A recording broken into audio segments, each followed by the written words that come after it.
Hey everyone, welcome back to the channel where we dive deep into finance, marketing, and business strategies. In today's video, we'll be discussing an important economic concept, deflation. You've probably heard about inflation, but deflation is something that doesn't get as much attention. Yet it can have a massive impact on the economy and businesses. Stick around as I break down everything you need to know about deflation, its causes, effects, and what it means for your finances. What is deflation? So, let's start with the basics.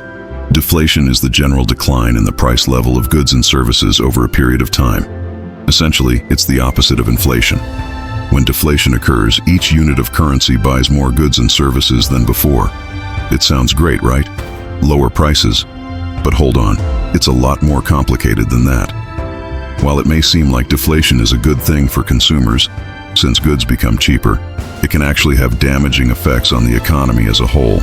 It affects everything from consumer behavior to corporate profits and even employment rates. Causes of deflation. Now let's talk about what causes deflation. There are a few key factors that can lead to deflation, and each one affects the economy in different ways. 1. Decrease in demand. When consumers start spending less money, whether due to job losses, falling incomes, or economic uncertainty, businesses react by lowering prices to encourage spending. However, when this happens across multiple industries, it leads to deflation. 2. Increase in supply. Deflation can also be caused by an increase in the supply of goods and services. This usually happens when there's an improvement in technology or production efficiency. For example, if technological advancements reduce the cost of manufacturing, businesses may lower their prices, contributing to deflation. 3. Tight monetary policy. Deflation can occur when central banks, like the Federal Reserve, raise interest rates or reduce the money supply. This limits the amount of money circulating in the economy, decreasing spending and borrowing. 4th, reduction in credit. A collapse in the credit market, like what we saw in the 2008 financial crisis, can lead to deflation. When people and businesses are unable to borrow money, they spend less, and this reduces overall demand, pushing prices down. Effects of deflation. Deflation can have several negative effects on both businesses and the economy. Let's explore a few of the most significant ones. 1. Reduced consumer spending. One of the biggest issues with deflation is that people start delaying purchases. Why buy today when prices are going to be lower tomorrow? This mindset causes a vicious cycle. As people wait for prices to drop further, demand falls even more, worsening the deflationary spiral.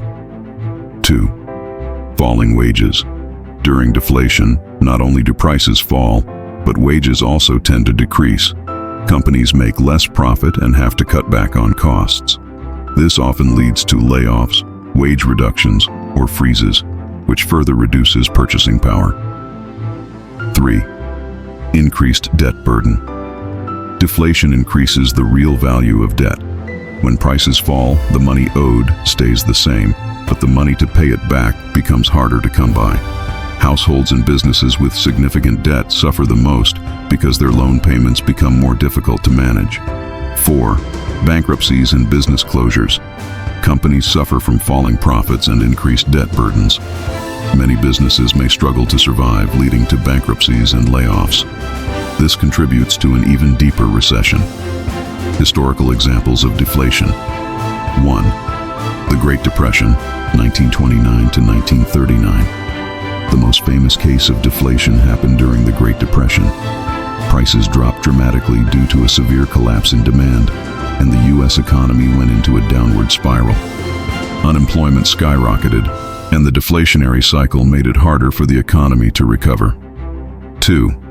Japan's lost decade, 90s. Another example is Japan's lost decade in the 90s. After a major asset bubble burst, Japan experienced deflation for a long period, which led to stagnant economic growth, lower consumer spending, and a weak labor market. Deflation versus inflation. Which is worse? So now that we understand deflation, how does it compare to inflation? While inflation erodes purchasing power by increasing the cost of goods and services, Deflation might sound like a good deal on the surface since it lowers prices. But the truth is, deflation can lead to a severe recession and long-term economic harm. Economists generally agree that controlled inflation is far better for economic growth than uncontrolled deflation. How governments and central banks combat deflation. 1. Lowering interest rates. Central banks can reduce interest rates to make borrowing cheaper. This encourages spending and investment, which helps drive demand back up. 2. Quantitative easing, QE.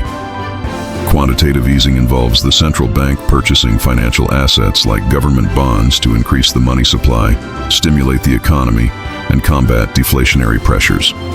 3. Government stimulus packages. Governments can also issue stimulus packages, like the ones we've seen during the COVID-19 pandemic, to boost economic activity by directly putting money into the hands of consumers and businesses. In conclusion, so that's a wrap on today's deep dive into deflation. While deflation may seem appealing at first with falling prices, it can be incredibly damaging to the economy in the long run. I hope this video has helped you better understand what deflation is and why it matters. If you found this video helpful, don't forget to hit that like button and subscribe for more finance and economic insights. Thanks for watching, and I'll see you in the next video.